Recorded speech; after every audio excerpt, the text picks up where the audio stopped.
Hi everyone, and welcome back. Today I'm just going to be doing a little bit of a ramble on something that's been on my mind recently. As you can see, I'm working on a piece here. I've drawn it up and I'm just colouring it with my pro markers. It's not a piece by me. This one is actually taken directly from a panel in a DC comic. I don't know which one. Don't know if it's Batman or something else, but yeah, this one's not one of mine. I actually use this as a study for some of my year 8 students to use in class and work on. So, but I thought, yeah, it's sitting there. I got a little bit of extra time. Let's just test out the pro markers on it. So here I am doing it. And just on that topic, I've always wondered about copying art and how useful it is. Because as a youngster, I never really saw much value in it.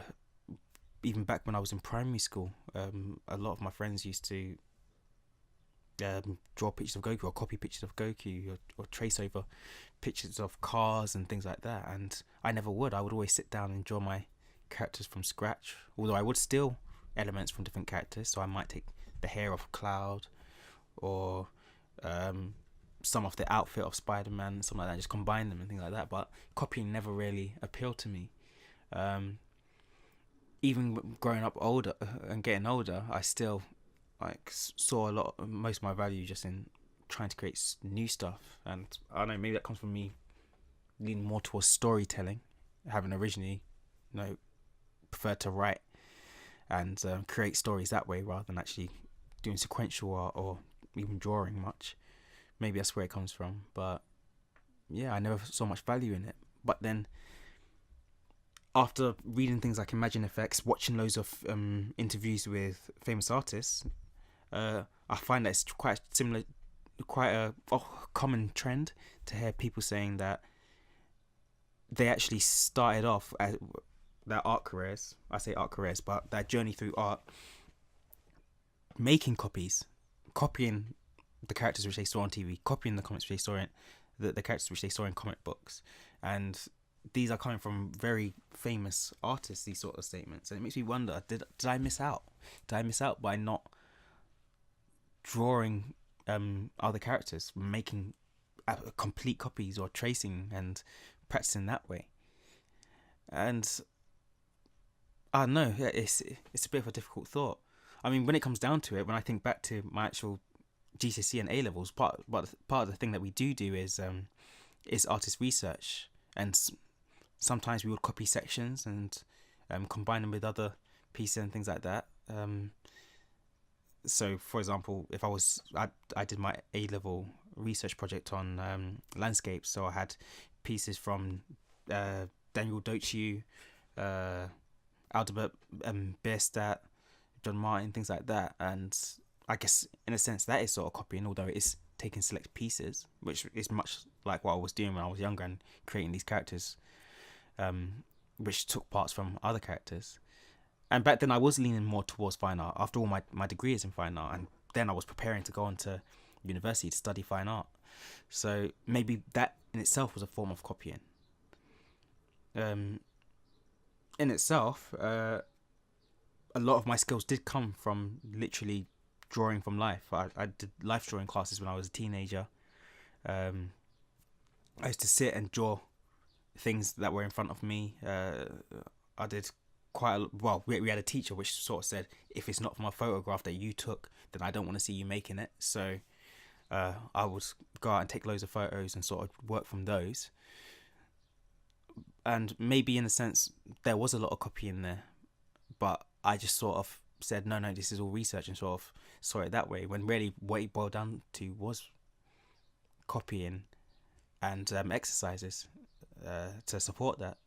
But when it came to my actual comic work, I never copied at all, really. Even this itself might be one of the first colour pieces I've ever done, which is just a direct copy of an established artist and their work. But thinking then on where I came from and that traditional background, and looking at those traditional artists and combining them and stuff, then I guess maybe for the upcoming artist, for the 15, 16-year-old that knows that they want to be an artist, a comic artist that is, maybe doing a fair amount of copying, quite a good amount of copying would actually boost their ability. Understanding how artists create certain effects just through the copying, maybe that will work. I mean, at the same time, understanding the principles and things like that are necessary as well. So maybe that those life drawing classes and things like that are also important, but surely copying does actually have its place among the art education.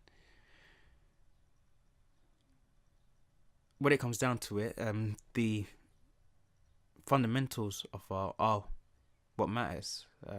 If you don't have those, then you yourself can't create. So I guess there just needs to be a balance. There does need to be a balance. Even with this, we can see the errors in other artists' work. We can see the artistic liberties that they've taken in a lot of cases, and that can be a bit of a drawback. Because, say for example, comic art is full of exaggerations and things like that. So, are you limiting yourself by only doing copies of comic art? If you only do anime, will you be able to transfer any of those skills onto drawing realistically? Should a job come up that requires that? So, I don't know, it's sort of a two-edged sword. Because you might get very good at style, but what if that style is no longer popular?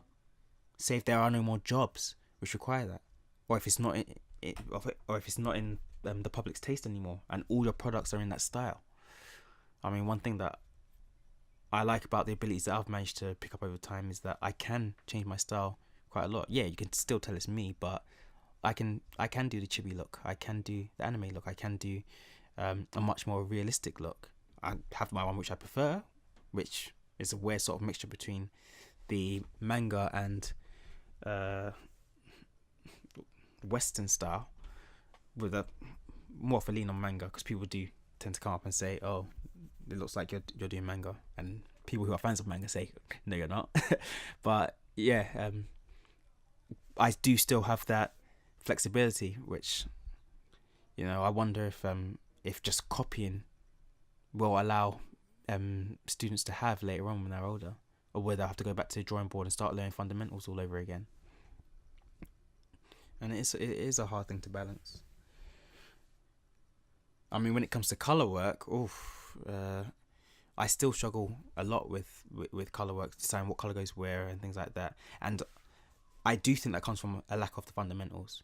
When I was doing my the artist studies, like I spoke about before, where I was mixing the work of artists together, yeah, I could make it work. I could see similar colours and say, oh yeah, and these will work together. But at the same time, the work was done for me colour-wise. I could just fuse a few together and boom, it was working.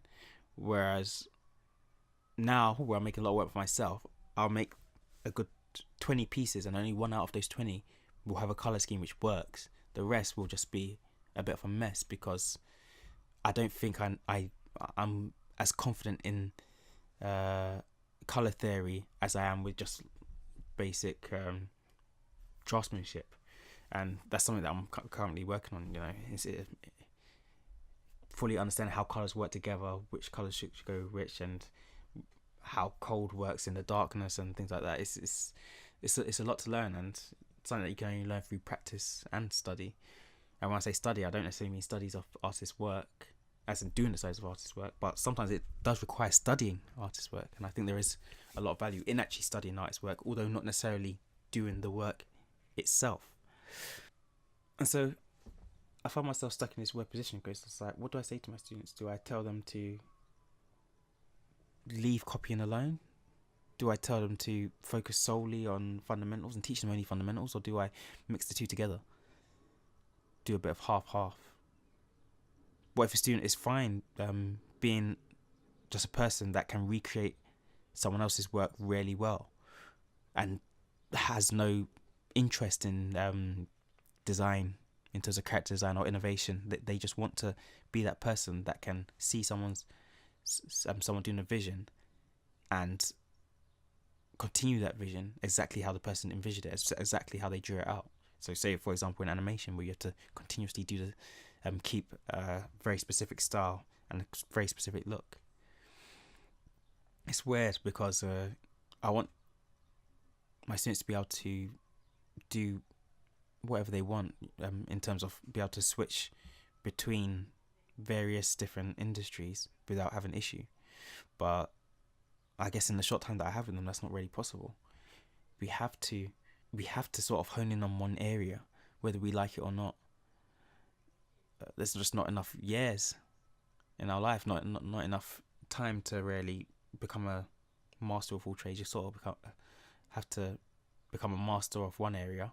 Well, a master in your own eyes, that is, of one area, specialize in one area, and then, leave the rest to be either at a sort of acceptable level, or leave it altogether and never touch that part of the industry.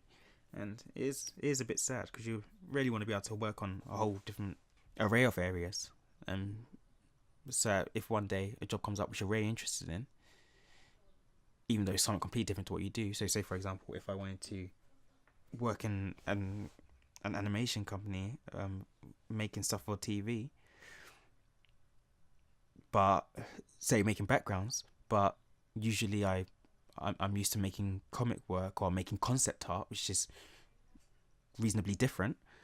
Would I have to say no because I haven't built up that skill set, because there simply wasn't enough time? I was focusing too much on making sure that my concept art and my comic art were sound. It is a bit of a tough thing. I guess it's the same with doctors. Doctors can't be specialists in everything. You can't have a doctor who's a pediatrician, specialised in cancer, blood, bones, all of that. Or maybe you can. And please, if I'm wrong, correct me. But I would think that maybe that would hamper another area than putting so much time into a new area. Or maybe humans do have the capability of having that much data in their heads. Who knows? But I think that's enough of this ramble. A question for you then. Do you think that copying is vital to becoming a successful artist? Or do you think that just through study and understanding the fundamentals, while still carrying on with your own thing, that's the key? Or maybe a mix of the two? Let me know in the comments below. Thanks for listening. Until next time.